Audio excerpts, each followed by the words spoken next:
Welcome everyone, let's all start. Megan had always loved the mountains. When she found a small cabin for rent deep in the forest, she jumped at the chance to spend a quiet weekend away from the hustle and bustle of city life. The cabin was old and rustic, tucked away in a secluded part of the woods. It was perfect.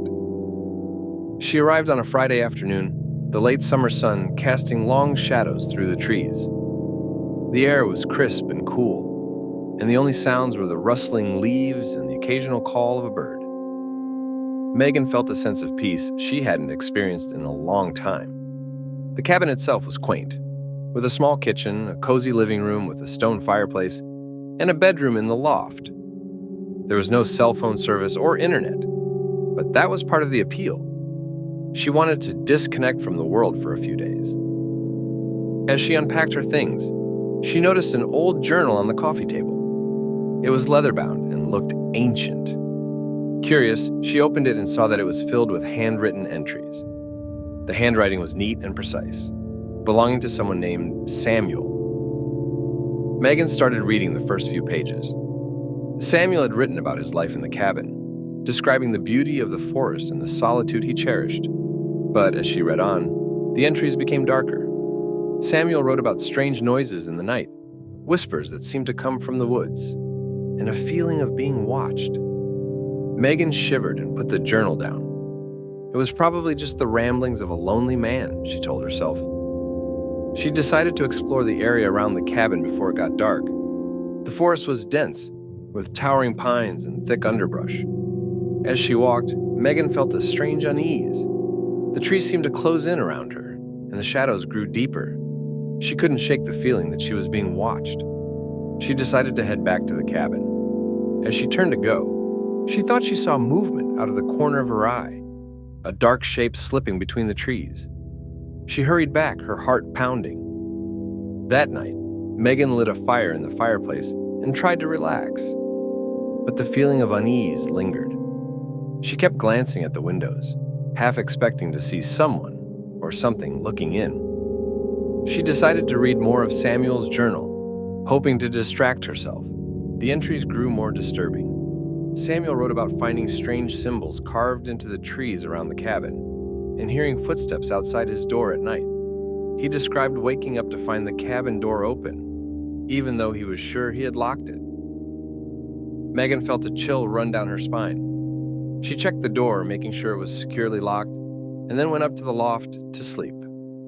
But sleep didn't come easily. Every creak of the cabin, every rustle of the wind outside set her on edge. In the middle of the night, she woke to a strange sound. It was a faint scratching, like something sharp against wood. She sat up, heart racing, and listened. The sound seemed to be coming from the door. She grabbed a flashlight and crept down the stairs. The scratching stopped as she reached the bottom of the stairs. She stood in the dark, flashlight in hand, straining to hear. Then, suddenly, the door handle rattled. Someone was trying to get in. Megan's blood ran cold. She shone the flashlight at the door, but saw nothing through the small window. She backed away slowly, keeping the light trained on the door. The handle stopped rattling, and the cabin fell silent. Megan waited, scarcely daring to breathe. After what felt like an eternity, she finally returned to the loft, but sleep was out of the question. The next morning, she decided to leave. Whatever peace she had hoped to find in the cabin was gone. She packed her things quickly, eager to be away from the place. As she loaded her car, she noticed something on the cabin door. There were deep scratches, like claw marks, gouged into the wood around the handle. Her heart pounded in her chest. She got into her car and drove away, glancing back only once. Megan didn't stop until she reached the nearest town. She found a small diner and sat down with a cup of coffee, trying to calm her nerves. She struck up a conversation with the waitress, an older woman named Betty. When Megan mentioned the cabin, Betty's expression changed. "You stayed at Samuel's place?" she asked. Her voice hushed. Megan nodded, feeling a knot of dread tighten in her stomach. "Do you know anything about it?" Betty leaned in, her voice barely above a whisper. "Samuel was found dead in that cabin years ago. They say he went mad. Folks around here believe the cabin is cursed, haunted by something dark in those woods." Megan's blood ran cold. She thanked Betty and left the diner, her mind racing. She had to get as far away from the cabin as possible. But as she drove, she couldn't shake the feeling that she wasn't alone. She kept checking the rearview mirror, half expecting to see a dark shape following her.